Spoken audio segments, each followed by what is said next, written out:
15절에서 18절입니다. 함께 한두 절씩 번갈아가며 교독하시겠습니다. 나오미가 또 이르되 보라, 또 이 동서는 그의 백성과 그의 신들에게로 돌아가라니 너도 너희 동서를 따라 돌아가라 하니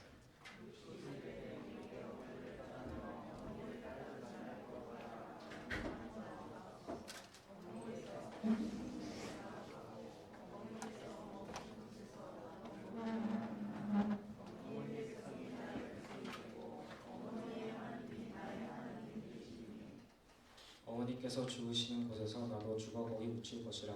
만일 내가 죽는 일 외에 어머니를 떠나면 여호와께서 내게 벌을 내리시고 더 내리시기를 원하이다 하는지라.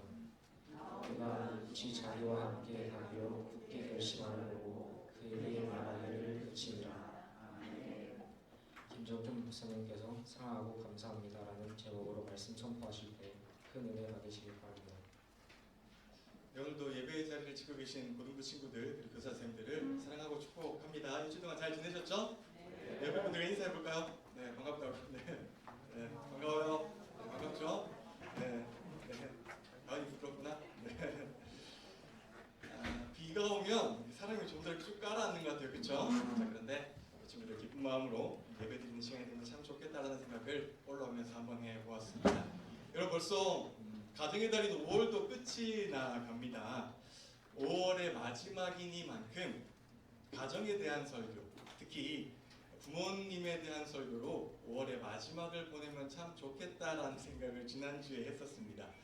특별히 이제 5월 어버이 주일 때 제가 설교를 못했고 이랬기 때문에 다시 한번 5월의 마지막을 보내면서 부모님의 소중함을 다시 한번 느끼는 시간이 되면은 서로 참 좋을 것 같습니다. 여러분 기독교가요 우리나라에 이렇게 들어왔잖아요. 물론 뭐 자생적으로 퍼진 것도 분명히 있고요. 근데 이 땅에 들어오면서 여러 번 박해를 받았습니다. 물론 처음부터 박해를 받은 것은 아니었어요. 사람들은 처음에 기독교가 어떤 종교인지를 잘 몰랐어요. 그러다가 박해를 받게 된 계기가 몇 가지가 있는데 그 중에 하나가 뭐냐면 사람들이 이렇게 말을 하기 시작했어요. 기독교는 조상을 모시기 싫어하는 종교야 라고 말을 하기 시작했죠. 그도 그럴 것이 그러니까 우리나라는 유교 문화권이잖아요. 유교 문화권에서 가장 중요한 것 중에 하나가 뭡니까? 제사를 드리는 거예요. 성대하게 치르는 것이 관례였어요.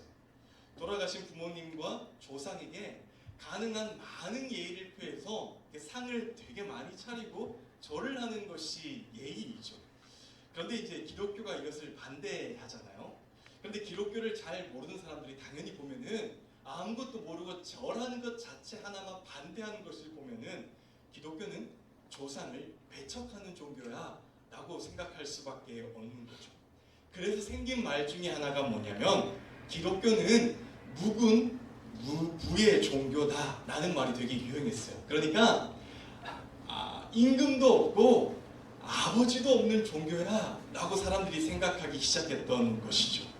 그래서 많은 유생들과 지도자들이 기독교를 반대하고 배척했고요. 그 결과 기독교는 몇 번의 박해를 받기 시작한 것이죠. 물론 천주교도 초창기에는 마찬가지였습니다.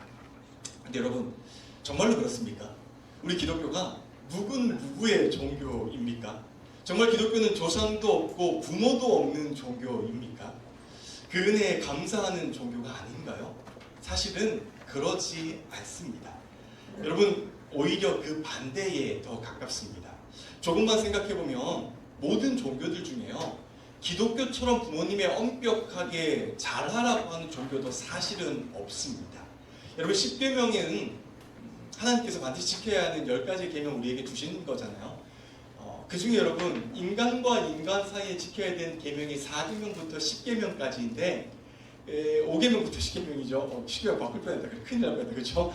그 첫 번째 계명, 그 부모님, 그러니까 사람과 사람 사이에 지켜야 첫 번째 계명 중에 뭡니까? 내 부모를 공경하라는 거예요.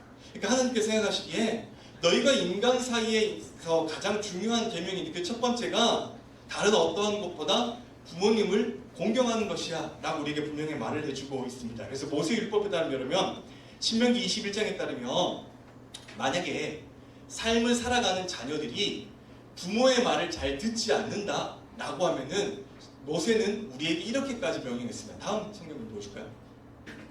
네, 어떤 사람에게 아버지의 말이나 어머니의 말을 전혀 듣지 않고 반항만 하며 고집이 세어서 아무리 타일러도 듣지 않는 아들이 있거든. 딸도 마찬가지입니다, 여러분. 쭉 해서 중간에 보면 우리 아들이 반항만 하고 고집이 세어서 우리의 말을 전혀 듣지 않습니다. 방탕한 데다가 술만 마십니다 라고 호소하십시오. 그럼 어떻게 됩니까? 그러면 그 성읍의 모든 사람들이 그를 돌로 쳐 죽일 것입니다. 이렇게 하여서 당신들 가운데 악을 뿌리 뽑아야 합니다 라고 말합니다. 그러니까 자녀들이 부모의 말을 듣지 않는다, 자녀들이 방탕한 생활을 하면서 부모님께서 너희가 이렇게 살아야 하는 것이 맞는 거야 라고 했을 때 지키지 않는다 라고 하면은 돌로 쳐도 된다 라고 합니다. 이것을 심지어 악으로, 죄로 성경은 규정하고 있습니다. 그래서 성경은요, 부모님들이 살아있을 때 최선을 다하라고 가르치는 것이 바로 우리에게 첫 번째로 말하는 것 중에 한 가지입니다. 그래서 성경의 많은 부분들을 펼쳐보면은 하나님은 부모님에게 공경할 것을 가르쳐주고 계십니다. 하나님은요, 부모님을 바르게 섬기는 사람들을 최고의 사람으로 섬겨주시고 똑같이 그들에게 이 땅 가운데 너에게 복을 내려줄게 라고 많은 구절들에게서 말을 해주고 계십니다. 그 대표적인 사건이 저는 오늘 바로 본문에 있는 사건이라고 생각합니다. 여러분, 우리가 룻기를 읽었는데요, 평소에 잘 읽지 않는 말씀이죠. 룻기에는요, 나오미라고 하는 여인이 등장해요. 이 여인은 방금 몇 번의 장례식을 치루었어요. 그녀의 가족은요, 베들레헴을 떠나서 모압이라고 하는 하나님을 알지 못하는 굉장히 좋은 땅으로 이사를 결심하게 됩니다. 이 선택은요, 사실 하나님이 원하시는 선택은 아니었어요. 하나님께 묻고 이사간 것이 아니었어요. 그저 눈으로 보이기에 와, 저 모압 땅 너무 좋네, 모압 땅 너무 잘 사는 도시네 라고 해서 그냥 그들이 이사간 것이에요. 아무리 좋은 곳이었지만 그들의 욕심대로 옮긴 것이었어요. 결국 그녀는요, 이방 땅에서 남편을 잃어버리게 됩니다. 그리고 머지않아 두 아들도 죽게 된 겁니다. 여러분, 우리는 이것을 읽을 때마다 반드시 기억해야 될 것이 한 가지가 있어요. 아무리 좋은 환경이라고 하더라도 우리의 눈에 보기에 아무리 정말 최고의 환경이라고 할지라도 그곳에 하나님이 계시지 않는다라고 한다면 그것은 결코 좋은 것이 될 수가 없습니다. 하나님이 계시는 곳이 좋은 곳입니다. 모든 것을 잃어버린 나오미는 그제서야 하나님이 계시지 않는 곳은 좋은 곳이 아니구나 라고 결심하면서 결국에는 자신이 원래 살던 땅으로 돌아가기로 합니다. 그리고 두 며느리들까지 너희의 살던 곳으로 다시 돌아가라 라고 말을 해줍니다. 그때 우리가 읽은 바로 본문의 앞구절까지 보면은 오르바라고 하는 며느리는 자기가 살던 땅으로 가기를 결심했어요. 그런데 룻이라고 하는 여인은 자신의 살던 땅이 아니라 어머니가 가려고 하려던 땅으로 돌아가기를 결심했어요. 둘의 선택이 조금 달랐습니다. 여러분, 생각해보면 룻이라고 하는 여인은 왜 고향에 돌아가고 싶지 않았을까요? 분명히 돌아가고 싶어 했을 거예요. 자신이 태어났던 고향으로 돌아가는 것이 훨씬 더 사는 것이 편합니다. 여러분, 고향에 돌아가면은 부모님도 있고요, 친척도 있고요, 어렸을 때 함께 살았던 친구들도 있어요. 그런데 그 고향에 돌아가지 않고 정말 생판 살아보지 않았던 아무것도 모르는 어머님을 따라 베들레헴으로 돌아간다라고 하는 것은 진짜로 어려운 일입니다. 그런데 성경은 그녀가 어떻게 결심했다라고 말을 합니까? 우리 1장 16절 17절 한번 볼까요? 좀 길지만 우리 그래도 같이 한번 읽어봅시다. 시작. 그러자 룻이 대답하였다. 나더러 어머님 곁을 떠나라거나 어머님을 뒤따르지 말고 돌아가라는 강요하지 마십시오. 어머님이 가시는 곳에 나도 가고 어머님이 머무르시는 곳에 나도 머무르겠습니다. 어머님의 결례가 내 결례이고 어머님의 하나님이 내 하나님입니다. 어머님이 숨을 거두시는 곳에서 나도 죽고 그곳에 나도 묻히겠습니다. 죽음이 어머니가 나를 떼어놓기 전에 내가 어머님을 떠난다면 주님께서 나에게 벌을 내리시고 또 더 내리신다 하여도 달게 받겠습니다. 룻의 대답은 사실 굉장히 의외의 대답입니다. 자신은 절대로 어머님을 떠나지 않겠다고 말합니다. 죽음까지 가더라도 어머니를 떠나지 않겠다고 말을 합니다. 여러분 사실은 아무것도 없는 모든 것을 다 잃어버린 어머니를 따라가는 것은 불편한 삶을 선택하는 거예요. 돌아가도 진짜로 아무것도 없는 거거든요. 딱 봐도 고생길이 너무나 훤한 삶이에요. 그럼에도 룻은 뭐라고 말하면 그래도 저는 어머니 떠나지 않을래요. 그래도 저는 죽을 때까지 어머니랑 함께 할래요 라고 고백하고 있는 것이에요. 성경은 그녀의 결단을 이렇게 말을 하죠. 우리 18절을 한번 같이 읽을까요? 시작. 나오미는 룻이 자기와 함께 가기로 굳게 마음먹은 것을 보고 더 이상 말리지 않았다. 이미 그녀의 결심이 너무 확고했으니까 나오미도 더 이상 말리지 않는 것이에요. 여러분 뒤에 읽지는 않지만 뒤에 구절을 보면은 성경은 이들이 함께 베들레헴으로 돌아갔고요. 이후에 룻은요 모든 동네 사람들의 칭찬을 받습니다. 그리고 그녀는 자신의 성심성의껏 어머니를 섬겼고요. 결국 보아스라는 인물과 결혼까지 하게 됩니다. 보아스는요 다윗의 증조 할아버지예요. 그리고 다윗을 통해서 나중에 누가 나타나십니까? 예수님께서 나타나신 것이죠. 성경에는요 예수님의 족보를 언급할 때 딱 5명의 여인만 등장합니다. 다만 라합, 룻, 밧세바, 마리아. 대단하지 않습니까, 여러분? 여러분 저희 집 족보를 가끔 제가 보면요 기분 나쁘게 듣지 마세요. 여성들의 이름은 없습니다. 우리나라가 옛날부터 그랬잖아요. 그런데 여러분 3000년도 훨씬 더 된 기록 속에서 여러분 여인의 이름 5명 중에 3번째로 그것도 이스라엘 정식 족속이 아닌 사람이 예수님의 족보 위에 올라왔다. 여러분 정말 대단한 일 아니겠습니까? 왜 이것이 가능했을 것이라고 생각하시나요? 선택받은 민족도 아닌 이방 민족이 예수님의 족보에 올라가는 일, 이런 일이 어떻게 가능할 것이라고 생각하나요? 여러분 저는 이렇게 확신합니다. 우리 18절을 다시 한번 같이 읽을까요? 18절을 같이 읽읍니다. 시작. 나오미는 룻이 자기와 함께 가기로 굳게 마음먹은 것을 보고 더 이상 말리지 않았다. 그러니까 여러분 이 모든 일의 시작은 함께 하는 것 때문에 시작하는 것이에요. 룻은 자신이 죽을 때까지 어머니와 함께 하기로 결심합니다. 이방 여인이었지만 어머니와 함께 하는 여인이었고요. 그녀의 섬김은 지극히 평범했지만 진심을 다하는 섬김이었습니다. 부모님을 섬기고 하나님을 믿는 믿음이 사람들이 보기에도 예뻤고요. 하물며 하나님께서 보시기엔 얼마나 예뻤을까요? 그래서 하나님은 룻에게 말도 안 되는 선물을 해주신 것입니다. 예수님의 조상이 된 것이죠. 그리고 그녀의 이름을 딴 룻기라는 성경이 오늘날까지 우리에게 읽히고 있는 것입니다. 사랑하는 여러분, 저는 5월의 마지막을 보내면서 이런 룻의 모습을 통해서 우리의 모습을 다시 한번 돌아보았으면 좋겠습니다. 오늘 저는요, 오늘 여러분들은요, 부모님과 함께하는 삶을 살고 있습니까? 물론 집에서 함께하는 것을, 함께 사는 것을 묻는 게 아니라요, 진짜로 부모님을 존경하고 사랑하는 마음으로 늘 부모님에게 최선을 다하면서 함께하는 삶을 살고 있느냐라고 묻고 있는 것입니다. 아니면 룻과 반대로 부모님을 불편하게 하고 부모님의 마음을 근심하게 하고 부모님의 눈에서 눈물을 흘리는 자녀로 살고 있는 것은 아닌지 한 번쯤 돌아보는 하루가 되셨으면 좋겠습니다. 사랑하는 여러분, 이 사진을 한번 봐주시겠어요? 이 사진은 멀리서 딱 봐도 조금 2% 부족한 형제의 모습 아닙니까? 패션 감각도 굉장히 남다른 형제의 모습입니다. 이것은요 2013년 SBS 순간포착 세상에 이런 일이 에서 나왔던 2명의 형제입니다. 많은 시청자들을 울렸던 사연이고요. 저 역시 이 2 형제의 모습이 너무도 아름다워서 2018년에 이 프로그램을 다시 한 적이 있거든요. 이 형제의 뒷모습을 조금 담아서요. 그때 이 영상을 아예 사버렸습니다.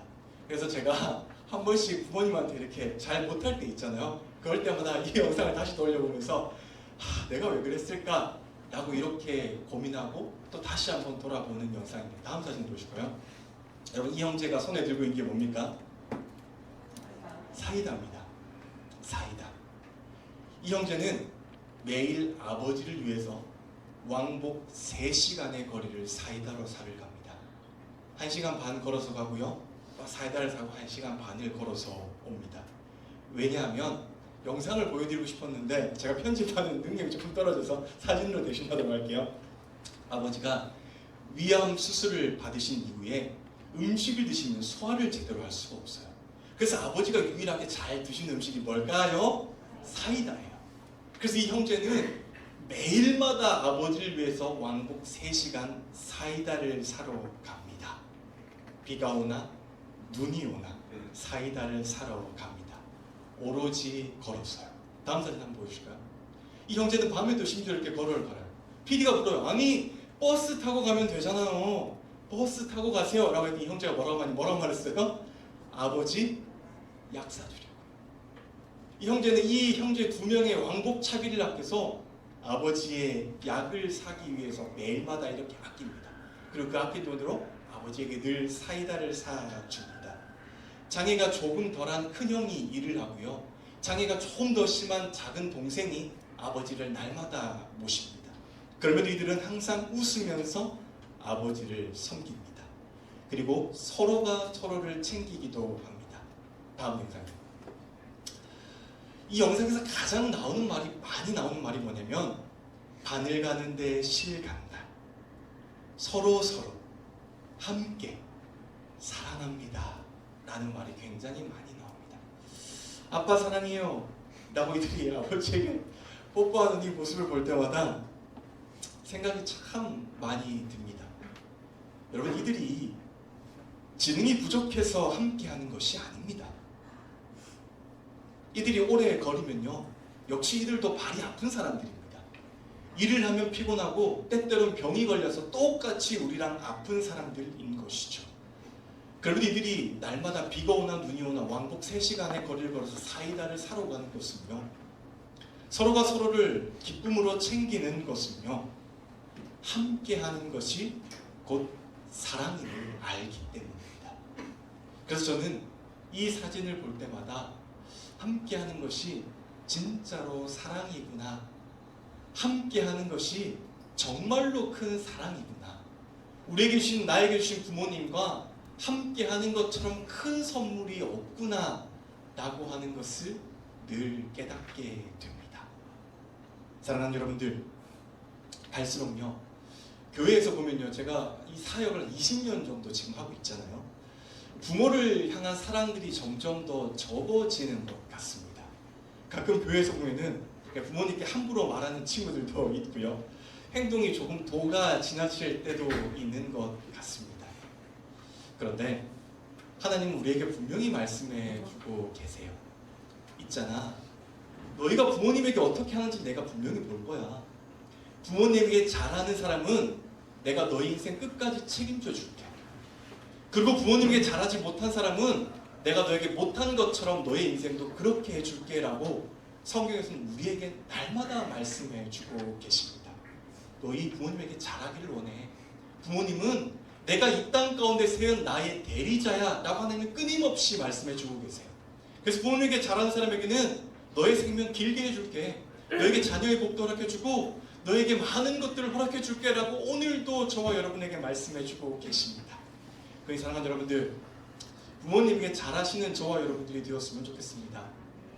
함께 할 수 있는 시간이요, 생각보다 오래 걸리지 않습니다. 우리가 내일도 시간이 있어요 라고 말할 수 있는 사람이 단 한 사람도 없기 때문입니다. 그러니 부모님께 참 잘하는 여러분들이 되셨으면 좋겠어요. 제가 선생님들에게 스승의 주를 마치고 선생님들에게 사랑해요, 존경해요 라고 말을 해요 라고 부탁을 드렸잖아요. 그래서 제가 마치고 물어봤어요. 선생님에게 사랑한다고 말했어? 존경한다고 말했어? 라고 했더니 대부분의 친구들이 뭐라고 말했을까요? 아니요 라고 말을 했어요. 왜 안 했어? 라고 했더니 부끄러워서요 라고 말을 했어요. 여러분, 그런데 참 한 번 해보면 어렵지 않습니다. 그래서 여러분, 선생님들에게 사랑합니다, 존경합니다 라는 말 듣고 가시고 잊지 마시고 부모님에게도 사랑하고 감사합니다 라고 하는 그 말들을 꼭 하는 저와 여러분들이 되셨으면 좋겠습니다. 여러분, 하나님의 말씀을 잘 실천하는 고등부가 되셨으면 좋겠어요. 그 하나님의 뜻 중에 한 가지는 부모님을 사랑하고 감사하고 최선을 다해라 라고 오늘도 말씀해 주고 계십니다. 부디 오늘 부모님에게 사랑하고 감사합니다 라고 고백하는 여러분들이 되셨으면 좋겠고요. 그런 모습으로 하나님께 칭찬받는 우리 고등부가 되시기를 주님의 이름으로 간절히 축복합니다. 네. 우리 곧 차인다 친구들 나올까요? 여러분 함께 한다라고 하는 것도 사실은 내 힘으로 되지 않을 때가 참 많아요. 그래서 저는 가끔 이렇게 말을 해요. 하나님, 제가 부모님과 함께하고 사랑하고 존경합니다라고 말하고 싶은데 제가 아직까지 참 그런 말들이 잘 되지 않아요. 하나님, 제가 아직까지 제 모습 가운데 깨어지지 못한 모습이 너무 많은 것 같아요. 그래서 하나님이 도와주세요. 하나님이 제가 부모님을 존경하고 사랑할 수 있도록 이 약한 모습을 하나님께서 붙잡아 주세요라고 기도할 때가 참 많은 것 같아요. 오늘 시간 우리 함께 찬양하면서 고백할 때 우리의 마음도 그런 고백이 되었으면 좋겠고요. 약할 때, 강할 때는 우리의 고백이 하나님께도 적용되고 우리 부모님께도 적용되는 우리 그런 시간이 되었으면 좋겠습니다. 함께 찬양합시다.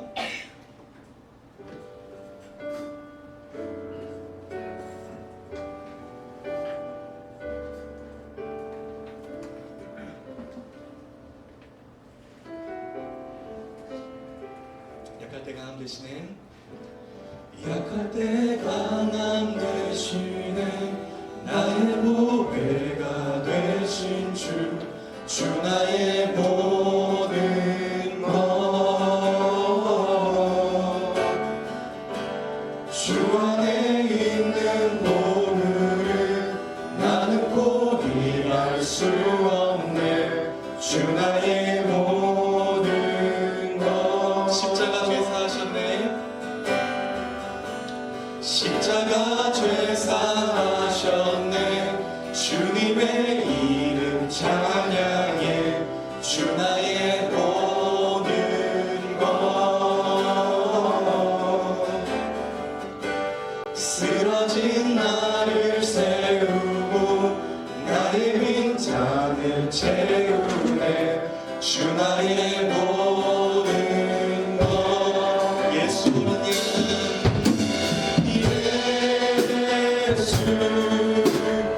어린 양 존귀한 이름 예수 어린 양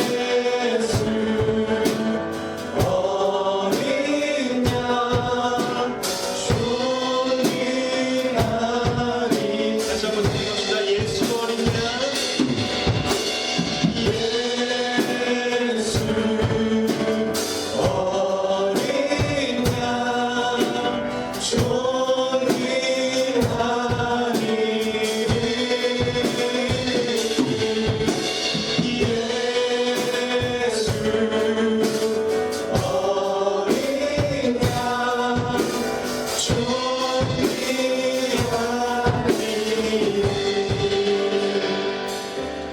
여기 시간 기도할 때 이렇게 한번 기도했으면 좋겠습니다. 하나님, 저에게 좋은 아버지를 주시고 좋은 어머니를 주셔서 너무나 감사합니다. 하나님, 저에게 우리 아버지와 우리 어머니를 이 땅 가운데 만나게 해주셔서 감사합니다. 우리 아버지, 어머니 그리고 이 모든 가정이 하나님 안에서 하나님을 바라보면서 힘껏 신앙생활하는 우리 가족이 될 수 있게 해주세요. 우리 부모님이 건강할 수 있도록 해주세요. 우리 부모님이 더욱더 하나님의 뜻에 따라 합당하게 사는 부모님이 될 수 있게 해주세요. 그런 가정이 될 수 있게 해주세요. 그런 내가 될 수 있게 해주세요. 우리 부모님을 더욱더 공경하는 내가 될 수 있게 해주세요라고 이 시간 주여 한번 부르짖고 이 시간 뜨겁게 한번 기도합시다. 주여 하나님, 이 땅 가운데 나의 부모님을 주셔서 감사합니다. 하나님, 이 땅 가운데 우리 아버지를 만나게 주셔서 너무나 감사합니다. 우리 어머니를 만나게 주셔서 너무 감사합니다. 우리 아버지와 우리 어머니가 하나님 건강하고 지역에서 살아갈 수 있도록 도와주시고 하나님을 향한 뜨거운 신앙으로 이 땅 가운데 늘 주님께 칭찬받는 우리 부모님이 될 수 있도록 도와주시옵소서.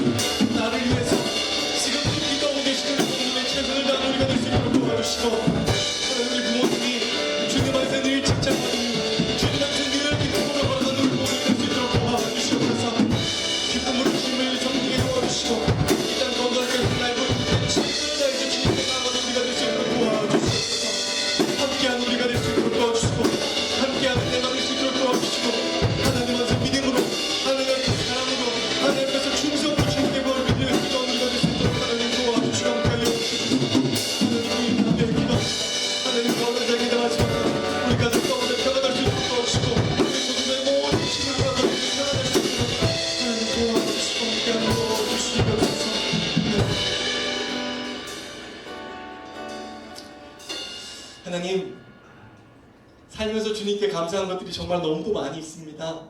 그 가운데 가장 감사한 것은 나에게 좋은 부모님과 좋은 가정을 주시면 너무도 감사드립니다.